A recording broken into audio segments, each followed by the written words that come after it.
Well, I'm back with another update to my Fandom lore Axanar story. On Monday, February 5th, CBS Paramount had their hearing to confirm the arbitration award regarding Alec Peters continuously violating the 2017 settlement agreement surrounding the still non-existent, at least as of today, Axanar fan film.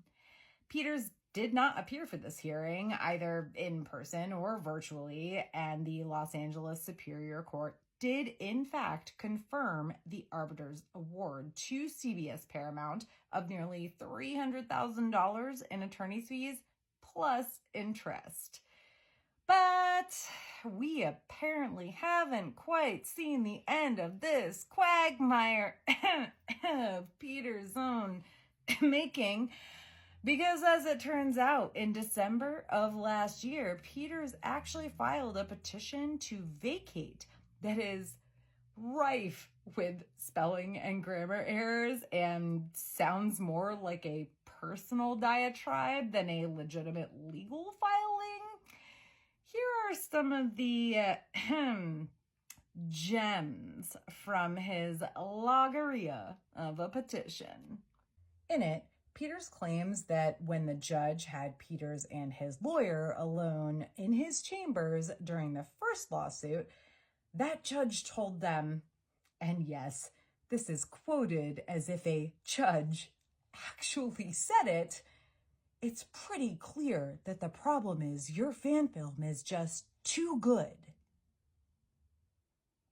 Peters even goes so far as to state that David Grossman,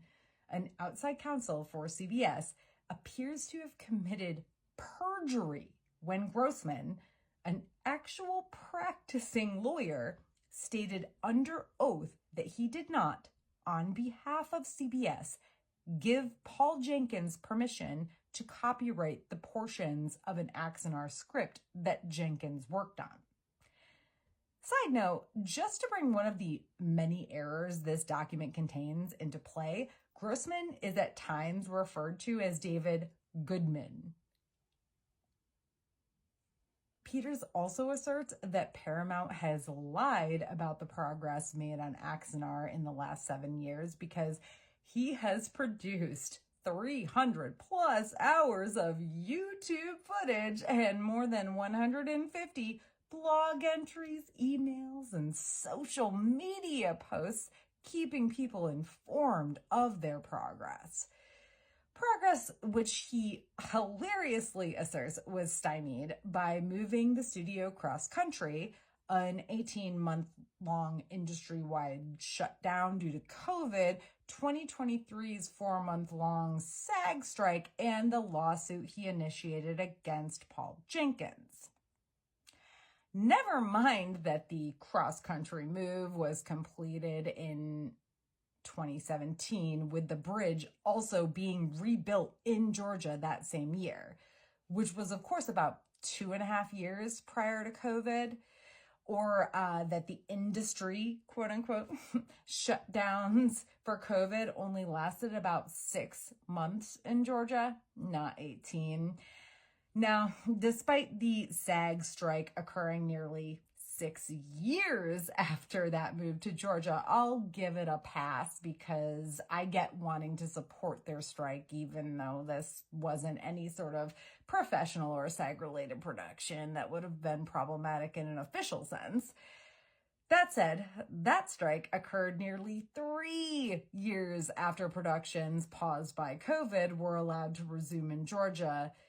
And interestingly enough, also about 3 years after Peters himself initiated the aforementioned lawsuit against Jenkins. Additionally, Peters actually calls the 11 notices of breach that Paramount had to send him between the 2017 settlement and their initiation of this arbitration a pattern of behavior meant to harass and bully Peters and cost him money to prevent the release of Axanar.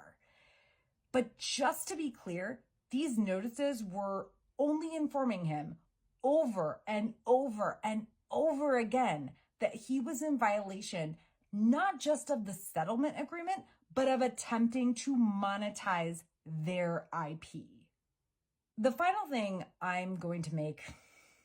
maybe not so brief mention of is Peter's accusation that Paramount used, quote unquote, members of a quote unquote hate group to also quote unquote harass and bully him.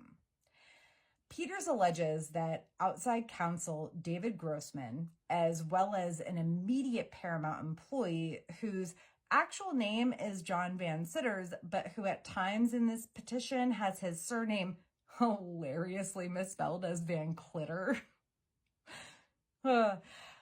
quote, have been in regular contact with this hate group, using them to spy on and collect evidence against Peters.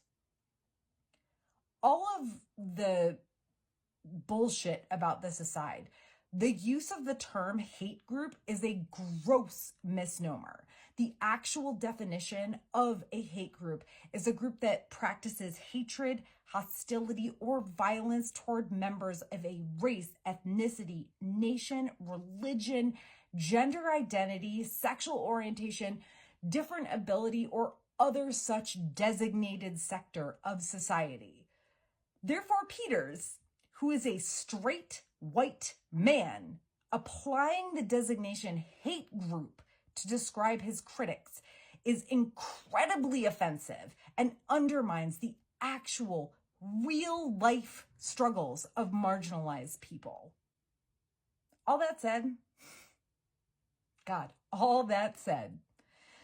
even if this petition had been well written and professional,